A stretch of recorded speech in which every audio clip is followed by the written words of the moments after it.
Friends, ఇదో నేనైతే నల్లేరు కారాలు దీనిలో నల్లేరు అంట. నేను దీంతో అయితే చట్నీ చేస్తానండి. ఫస్ట్ అయితే ఆయిల్ పట్టించుకోవాలా. ఆయిల్ పట్టించుకున్న తర్వాత దాంట్లో ఈనెలు ఉంటాయి. ఆ ఈనెలు అయితే ఇట్లా చిన్న చిన్న కట్ చేసుకొని ఆ ఈనెలన్నీ ఇట్లా పీకాలండి. కొద్దిగా ఆయిల్ ఆడన్నా కానీ చేతులకి మళ్ళీ ఇవి అనేది నవ్వ కంపల్సరిగా ఆయిల్ పట్టించుకొని దానిలో ఇట్లా ఈనెలన్నీ పీకేయాల. ఇది మోకాలు నొప్పులు కానీ నడుము నొప్పులు కానీ ఇంకా అట్లా ఏంటన్నా నొప్పులున్నా ఇదైతే బాగా అవుతాయంట. నేనైతే చట్నీ అయితే నూరుతాను. మా అమ్మ అయితే నూరుతుంది. నేనైతే వీడియో తీసుకుంటున్నాను. మా అమ్మ అయితే ఎంత చేస్తుంది అనమాట. మా తమ్ముడు చూపించింటే ఈ విధంగా అంతా అన్నీ ఒలి చేసుకోవాలి. చూడు ఎంత జంప్ ఉన్నాయో నల్లేరు కాళ్ళు.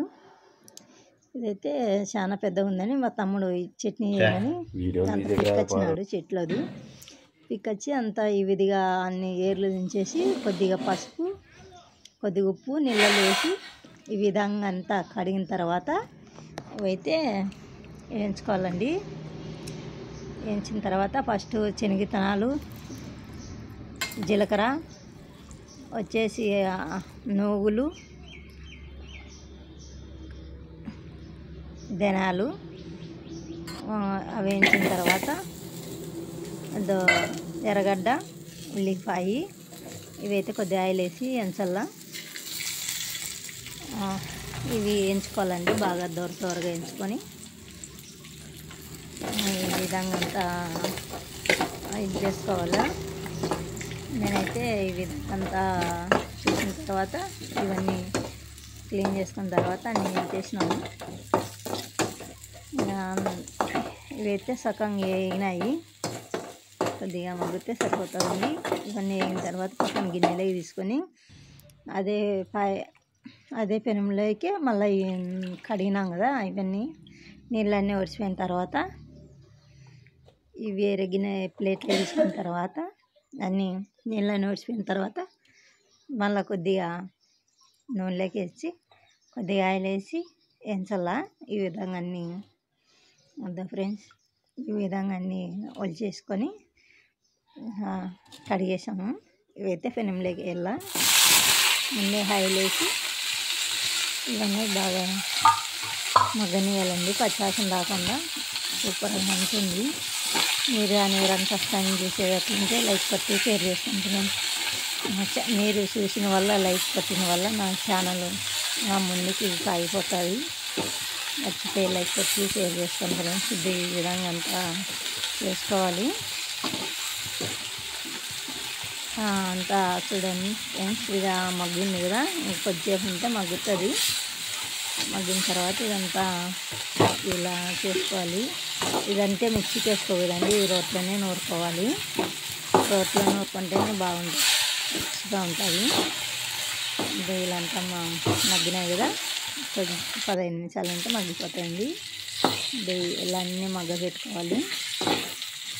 మగ్గిన తర్వాత ఇదైతే నేను పక్కకి పెట్టాలి. ఈ విధంగా అంతా అయిపోయిందండి. నేనైతే చట్నీకి మొదలు పెట్టినాను నూరేకి. ఇవన్నీను ఉప్పు, జీలకర్ర, శనగిత్తనాలు వచ్చేసి ధనియాలు, ఒట్టిమిరపకాయలు, చింతపండు, ఉప్పు అండి. ఫస్ట్ మిరపకాయలు వేసినాము. మళ్ళీ తర్వాత పండుమిరపకాయలండి. తర్వాత చింతపండు, ధనియాలు, శనగిత్తనాలు, 2 నువ్వులు అనేసి మా అమ్మ అయితే నూరుతానండి. ఇలా నూరుకోవాలి, మిక్సీకి వేయకుండా ఇలా నూరితేనండి బాగుండేది. చూడు ఇలా అంతా అవి మీదైన తర్వాత వేసి వేసుకోవాలి. చింతపండు అయితే మేమైతే ఎప్పుడు ఇది ఫస్ట్ టైం అండి చట్నీ నూరేది. ఇలా చింతపండు కానీ కొద్దిగా నానేసుకోవాలి. దీంట్లోకే నల్ల కారం వేసేటప్పుడే చింతపండు కానీ వేసుకొని అన్నీ అంతా బాగా దంచిన తర్వాత ఒకసారి ఇదంతా స్పూన్తో అంతా కలిపాలి. కలిపిన తర్వాత ఈ విధంగా అంతా ఇట్లా అంతా కింది పై ఇలా అంతా నూరిన తర్వాత కొద్దిగా వాటర్ వేసి ఇలా నూరుకోవాలి.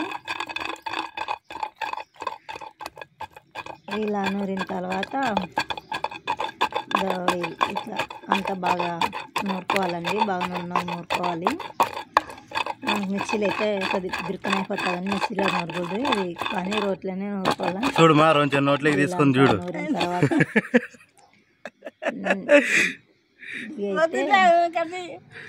తీసుకో చూడు. మా అమ్మ వీడియో తీస్తుంటే నవ్వుతుంది. తిను తిను రోజు ఏమవుతుంది చూడు, నోట్లోకి వేసుకుని చూడు. నువ్వు చేసినదే కదా. ఈ విధంగా చూసిన తర్వాత కొద్దిగా ఏం కాదు. ఉప్పు ఏమైనా తక్కువైందని చూస్తాను. ఆ కాలంలో పెద్దోళ్ళు ఎత్తన్నారంట ఉప్పు. ఇప్పుడు వాళ్ళు ఏం తీసుకుంటారు. దీడైతే ఇదంతా వెనకాల పూల చెట్లు అండి. మేము పూల చెట్లు అయితే మాకు రోజు అనిపిస్తుంది పూలు. ఇలా వేసిన తర్వాత ఉల్లిగడ్డలు ఇదైతే గిన్నెలోకి ఎత్తేసినాం. చట్నీ ఎత్తినానండి. ఎత్తిన తర్వాత ఈ విధంగా అంతా ఎత్తుకోవాలి. చట్నీ ఎత్తుకొని నచ్చితే లైక్ కొట్టండి, షేర్ చేసుకోండి ఫ్రెండ్స్.